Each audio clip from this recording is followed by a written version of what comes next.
23 aprel dünya ədəbiyyatında simvolik tarixdir.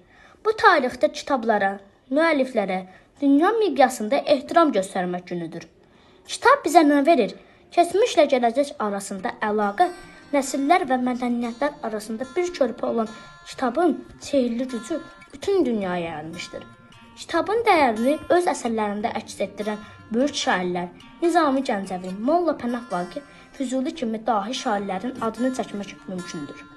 Ulu Öndər Heydər Əliyev 1995-ci ildə Azərbaycan Milli Kitabxanasının yenidən qurmaq işlərinin əsasında qoymuşdur.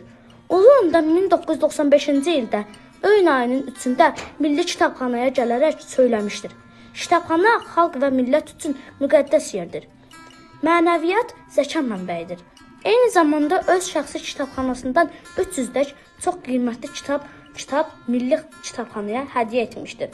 Doğrudan da Ulu Öndərimizin bu təşəbbüsü böyük bir vüsət oldu.